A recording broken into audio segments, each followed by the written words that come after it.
밥 한 끼 같이 먹어보면 사람을 알 수 있다는 말 들어보셨나요? 처음엔 그냥 하는 말인 줄 알았습니다. 그런데 이상하죠. 정말로 밥을 몇 번 같이 먹어보면 그 사람이 어떤 사람인지 어쩐지 보이기 시작합니다. 누구는 말은 잘하는데 젓가락질 하나에도 이기심이 묻어나고, 누구는 조용한데 자기도 모르게 먼저 챙깁니다. 식사라는 건 배를 채우는 일이기도 하지만 그 사람의 속마음을 마주하는 순간이기도 합니다. 딱히 나쁜 말을 하지 않아도 같이 밥을 먹고 나면 이 사람이랑은 거리 좀 둬야겠다 싶을 때가 있어요. 반대로 특별한 행동을 하지 않았는데도 아, 이 사람은 참 따뜻하네 하고 느껴질 때도 있죠. 우리는 늘 대화를 통해 누군가를 이해한다고 생각하지만 사실은 말보다 행동, 행동보다 습관이 그 사람을 더 정확히 말해줍니다. 특히 밥상 앞에서는요. 누구나 한 번쯤 겪어봤을, 혹은 지금도 겪고 있는 밥상 위의 순간들. 그 안에 숨어 있는 사람의 민낯과 진심을 조용히 꺼내보려 합니다. 혹시 지금 떠오르는 얼굴 있으신가요? 첫 번째 이야기 지금 시작합니다. 야, 여기 물 좀 더 갖다 줘요. 이거 밑반찬도 안 나와. 아까워서 이렇게 주는 거야. 됐고, 빨리 가져와, 배고프니까. 나는 식당에 가서 이런 말들을 아무렇지 않게 내뱉는 사람을 몇 번이고 봤다. 그리고 그 중엔 내가 아는 사람도 있었다. 바로 내 형님이었다. 주말 저녁 가족 모임으로 삼겹살집에 간 날이었다. 부모님, 동생 부부, 그리고 나와 아내, 아이들까지. 자주 있는 자리는 아니었고 모두가 편하게 웃으며 앉은 자리였다.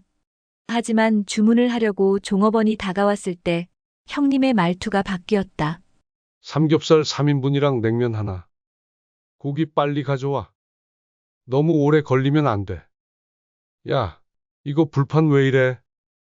새 걸로 가져오라니까. 그 말에 종업원은 웃으며 네, 금방 바꿔드릴게요 하고 돌아섰지만 그 등 뒤로 남겨진 공기는 무겁고 어색했다. 나와 아내는 눈을 마주쳤고 동생도 말없이 물만 마셨다.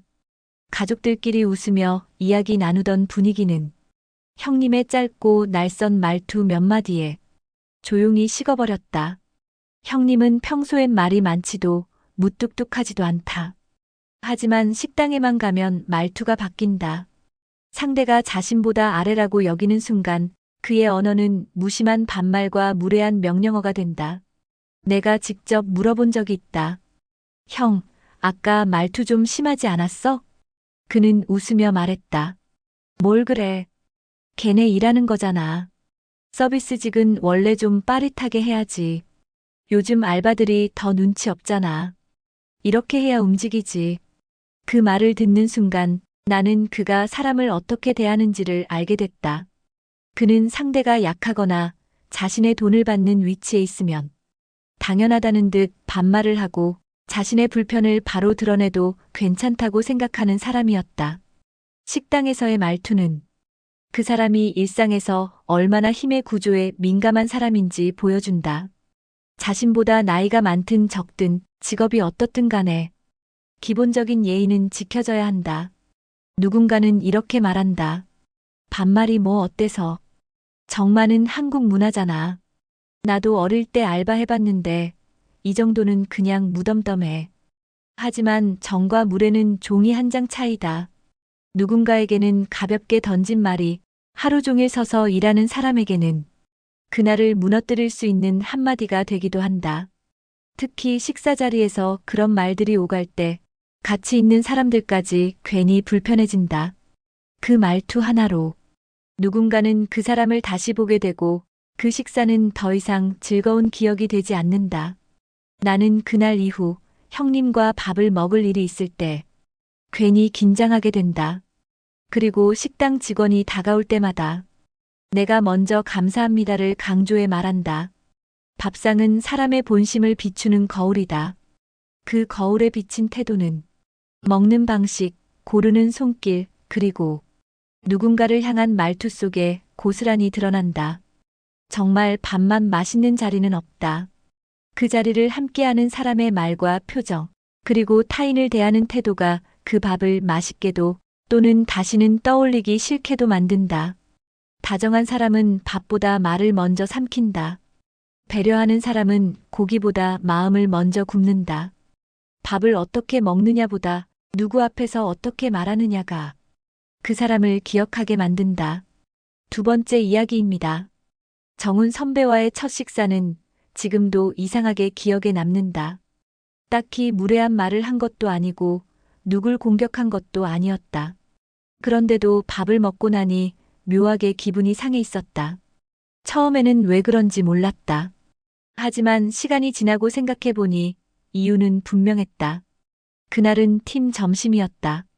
늘 가던 식당 말고 선배가 새로운 백반집을 추천했다. 요즘 핫한 집이야. 나만 아는 데니까 기대해도 좋아.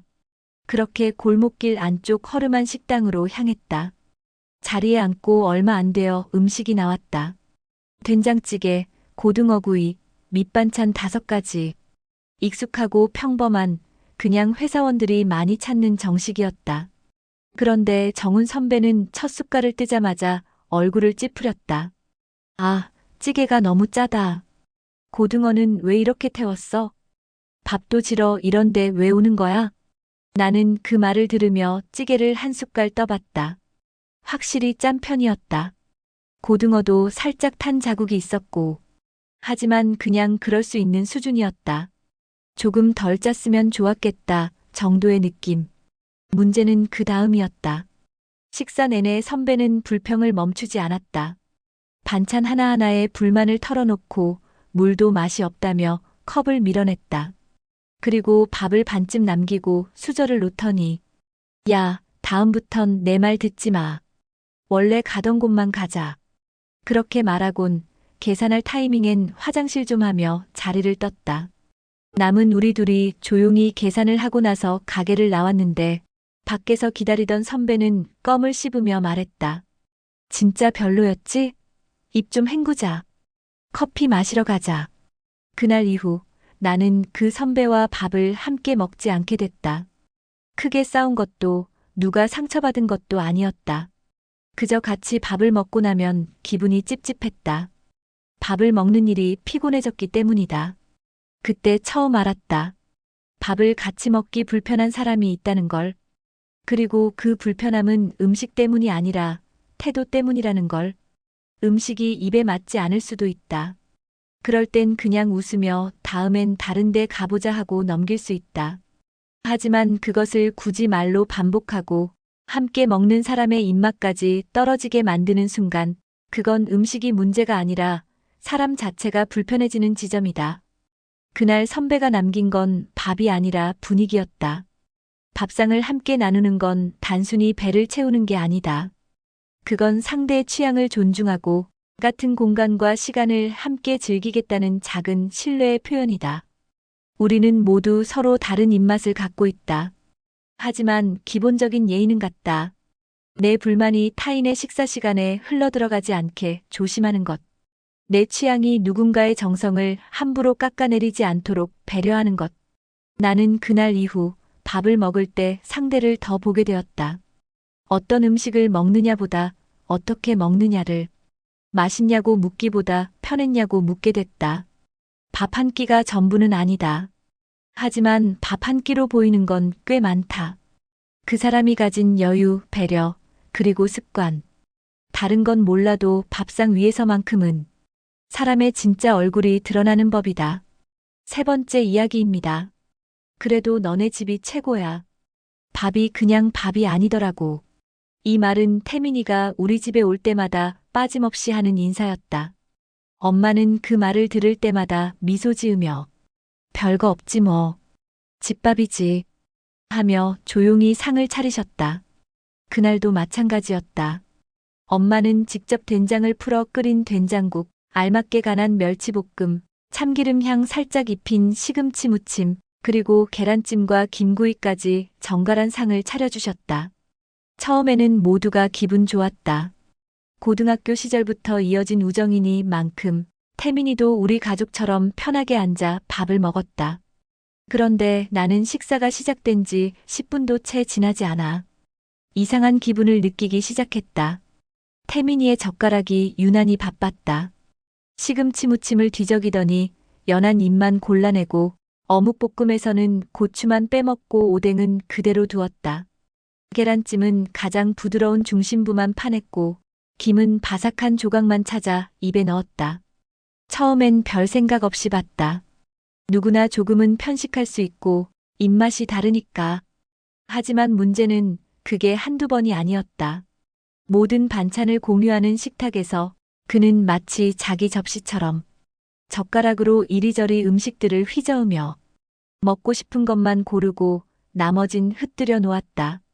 식탁에 놓인 음식들은 금세 흐트러졌고 정성 들인 반찬들이 누군가의 식욕이 아닌 손에 의해 망가져가는 느낌이었다.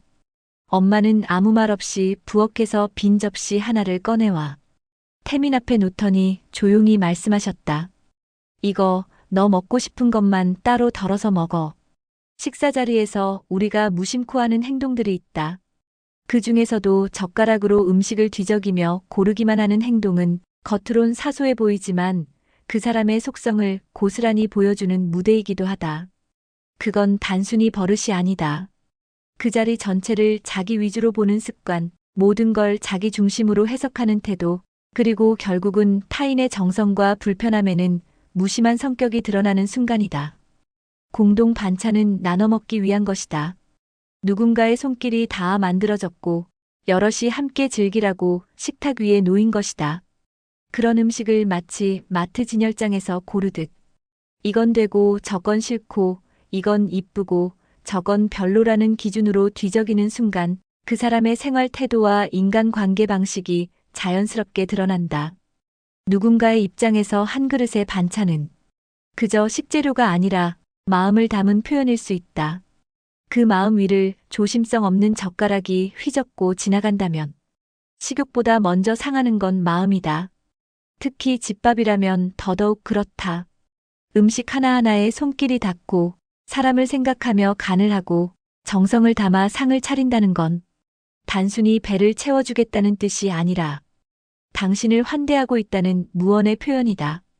그런 자리를 자기 입맛만 따라가는 젓가락으로 대하면 받는 입장은 말 못할 실망감을 안게 된다.